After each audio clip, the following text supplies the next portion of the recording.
आज हम लोग इस वीडियो लेक्चर में डिस्कस करेंगे laboratory method for identification of micro organism. ये आपके यूनिट 2 में है। इससे ढेर सारे सवाल पूछे जाते हैं। तो सबसे पहले हम लोग माइक्रो ऑर्गेनिज्म में बैक्टीरिया का कैसे आइडेंटिफिकेशन करेंगे लैब में, ये देखते हैं। तो सबसे पहला है आपका माइक्रोस्कोपिक एग्जामिनेशन, देन है आपका culture method, biochemical reaction, antigenic analysis जिसमें एंटीजन एंटीबॉडी रिएक्शन करके देखते हैं, उसके बाद है आपका पैथोजेनिसिटी।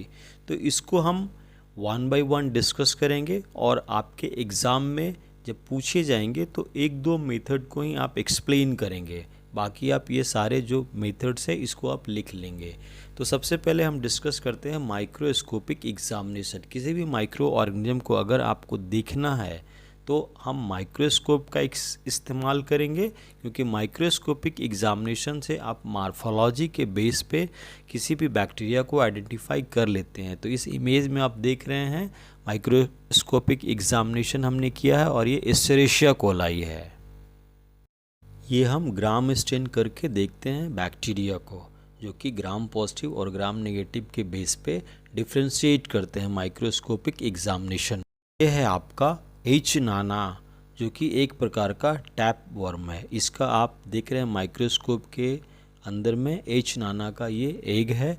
इसके मार्फोलॉजी से आप डिफ्रेंशिएट कर लेते हैं माइक्रोस्कोपिक एग्जामिनेशन में। उसके बाद ये है आपका जो कि मलेरिया काउज करता है, प्लाज्मोडियम फैल्सिपेरम, गैमेटिक फॉर्म है जो आपको क्लियर दिख रहा है। ये हम लिस्मन स्टेन करके देखते हैं, तो आप माइक्रोस्कोपिकली पता लगा लेते हैं कि कौन सा ऑर्गेनिज्म है। तो इस तरह से आप माइक्रोबायोलॉजी में आइडेंटिफिकेशन कर सकते हैं with the use of microscope. ये आपका बैक्टीरिया है।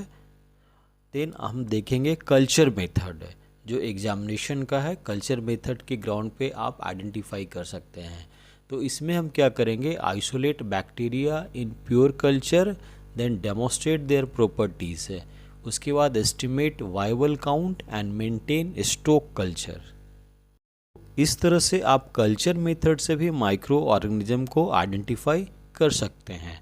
अब हम कल्चर मेथड में देखेंगे कितने प्रकार का कल्चर मेथड हो सकता है लैब के अंदर जब आप बैक्टीरिया को आइसोलेट करेंगे। तो सबसे पहला है आपका streak culture, then lawn culture, stab culture, stroke culture, pour plate culture, liquid culture method and anaerobic culture method.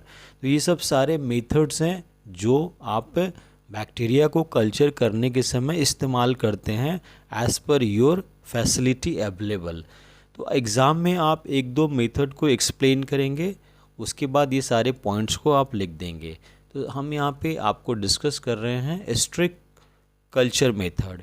Streak culture method में ये बहुत ही कॉमन कल्चर मेथड है, जिसमें हम लोग नाइक्रोम का लूप का इस्तेमाल करते हैं और उससे जो आपका सैंपल है वो सैंपल को हम लूप से आइसोलेट करते हैं, मतलब वहाँ से पिक करेंगे और जो भी आपका कल्चर मीडिया है, सॉलिड कल्चर मीडिया या लिक्विड कल्चर मीडिया जो आप इस्तेमाल कर रहे हैं, या हम सॉलिड कल्चर मीडिया इस्तेमाल करेंगे और उस कल्चर प्लेट पे इसको हम रन करेंगे। ये है आपका नाइक्रोम लूप है, आप देख रहे हैं इमेज में।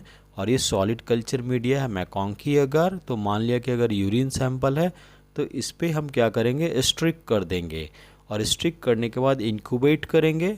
अगर इसके अंदर पैथोजेनिक बैक्टीरिया होगा तो चूँकि ये मैकॉन्की अगर है तो जो भी बैक्टीरिया होगा उसको ये ग्रो कराएगा, जैसा कि आप इस इमेज में देख रहे हैं क्लेब्सिला ग्रो किया है।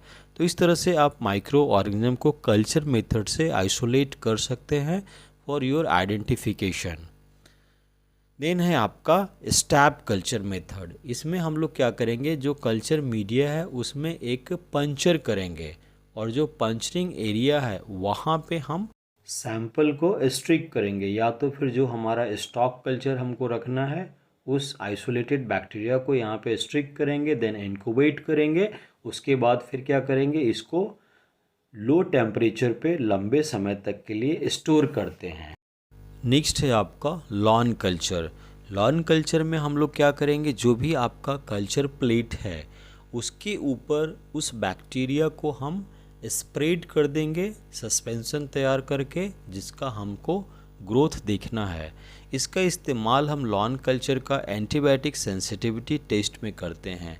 यहाँ पे हम लोग क्या करते हैं, एमएच अगार होता है, मूलर हिंटन अगार, उसमें हम सेंसिटिविटी देखते हैं और उसका जो प्लेट होगा उसके ऊपर हम बैक्टीरिया का सस्पेंशन तैयार करके पूरा का पूरा उसके ऊपर फ्लड कराते हैं एंड देन हमारा सेंसिटिविटी डिस्क जो है उसको इसके ऊपर पुटअप करेंगे और इनक्यूबेट कर देंगे, जैसा कि आप इस इमेज में देख रहे हैं। आफ्टर इनक्यूबेशन जो भी हमारा सेंसिटिव होगा वहाँ पे बैक्टीरिया क्या होगा, ग्रोथ नहीं करेगा, और जो रेजिस्टेंट होगा वहाँ ग्रोथ कर जाएगा। इस तरह से हम लोग जोन को मेज़र करके सेंसिटिविटी रिपोर्ट करते हैं। उसके बाद है आपका स्ट्रोक कल्चर। स्ट्रोक कल्चर में हम क्या करेंगे कि जो हमारा टेस्ट ट्यूब है उसमें हम मीडिया का स्लांट तैयार करते हैं और जो भी हमको बैक्टीरिया को आइसोलेट करके लंबे समय तक स्टॉक करना है वहाँ पे इस स्लांट के ऊपर हम लोग ग्रो कराते हैं और ग्रो होने के बाद फिर इसको हम लोग लो टेम्परेचर पे स्टोर करते हैं। तो इस तरह से हम लोग स्ट्रोक कल्चर का इस्तेमाल करेंगे ऑर्गेनिज्म को आइसोलेट करके रखने के लिए। देन है आपका लिक्विड कल्चर। लिक्विड कल्चर में हम लोग क्या करेंगे कि जो भी हमारा लिक्विड मीडिया है उसका हम लोग डिफरेंट ट्यूब, फ्लास्क या बॉटल के अंदर लिक्विड मीडिया को रखते हैं और फिर जो भी पैथोजेनिक बैक्टीरिया को हमको ग्रो कराना है तो उस लिक्विड मीडिया में हम क्या करते हैं, उस बैक्टीरिया को ऐड कर देते हैं और उसके बाद फिर उसको इनक्यूबेट करेंगे जो भी ऑप्टिमम रिक्वायर्ड टेम्परेचर है।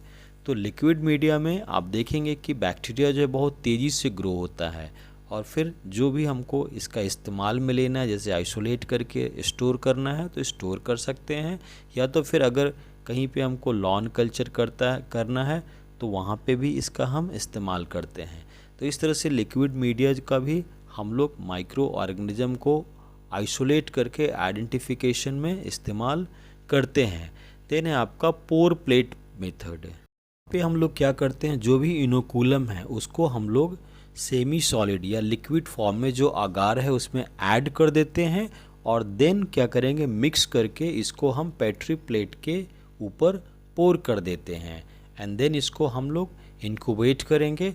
तो आफ्टर इंक्यूबेशन अगर इसके अंदर बैक्टीरिया है तो आप देखेंगे कॉलोनी अपीयर आपके प्लेट के ऊपर हो जाता है। तो इस तरह से आप पोर प्लेट में भी बैक्टीरिया को आइसोलेट करके आइडेंटिफिकेशन कर सकते हैं। जैसा कि आप इस इमेज में देख रहे हैं, ये पेट्री प्लेट है, इसके ऊपर हम लोग क्या करेंगे, जो मॉल्टेन अगार में बैक्टीरिया को मिक्स किए थे उसको पोर कर दिए और इंक्यूबेशन के बाद आप देख रहे हैं पेट्री प्लेट के ऊपर आप देख रहे हैं कुछ बैक्टीरिया के कॉलोनी ग्रो कर गए हैं। तो ये एक मेथड है, बहुत कॉमनली यूज होता है लैब के अंदर। देन है आपका anaerobic culture method. Anaerobic culture method में हम लोग क्या करेंगे, वैसे बैक्टीरिया को एनारोबिक कंडीशन देंगे जो ऑक्सीजन के एब्सेंट में ग्रो करते हैं, जैसे कि आपका टेटनस है, क्लोस्ट्रीडियम टेटनस है, या तो आपका लैक्टोबैसिलस है। यहाँ पे हम एनारोबिक कंडीशन मेंटेन करेंगे दो मेथड से। एक तो है आपका मैकिन्टॉश जार का इस्तेमाल करेंगे। मैकिन्टॉश में क्या होगा कि आप ऑक्सीजन को मैकिन्टॉश के अंदर से बाहर निकाल देते हैं और उसके बाद जो भी आपका कल्चर प्लेट है जिसके अंदर हम लोग ग्रो कराना चाह रहे हैं उसको हम लोग मैकिन्टॉश जार में फिक्स करते हैं और उसके बाद इंक्यूबेट कर देते हैं। तो यहाँ पे चूँकि वैक्यूम पंप से हमने ऑक्सीजन निकाल दिया है तो अंदर क्या होगा, कार्बन डाइऑक्साइड। तो जो भी बैक्टीरिया एनारोबिक होंगे वो ग्रो कर जाएंगे, जैसा कि आप इस इमेज में देख रहे हैं। ये आपका मैकिन्टॉश है जो कि बैक्टीरिया को ग्रो कराने के लिए एनारोबिक कंडीशन में इस्तेमाल होता है। दूसरा है आपका जार, एनारोबिक जार। इसमें हम लोग क्या करेंगे कि प्लेट आप देख रहे हैं कि जार के अंदर रख देते हैं और कैंडल को यहाँ पे हम लोग जला के रखते हैं। तो कैंडल जलाने के बाद उसका जो ऊपर का लीड है आप बंद कर दीजिए और तब तक कैंडल जलेगा जब तक ऑक्सीजन है, और कैंडल ख़त्म हो जाएगा, बुझ जाएगा जब ऑक्सीजन ख़त्म हो जाएगा। इसका मतलब है कि ऑक्सीजन एब्सेंट हो गया, तो जो भी एनारोबिक बैक्टीरिया है वो ग्रो कर जाएगा। अगर मैकिन्टॉश नहीं है तो आप इस जार से काम कर सकते हैं। एनारोबिक बैक्टीरिया जो मोस्ट कॉमन है आप देख लीजिए, लैक्टोबैसिलस है, यू बैक्टीरियम है, बैक्टीरियोइड है। तो आप एग्ज़ाम में एक दो को एक्सप्लेन कर देंगे तो आपको पूरे मार्क्स मिल जाते हैं। तो इस तरह से आपका ये टॉपिक यहाँ पे समाप्त होता है। Thank you for joining us.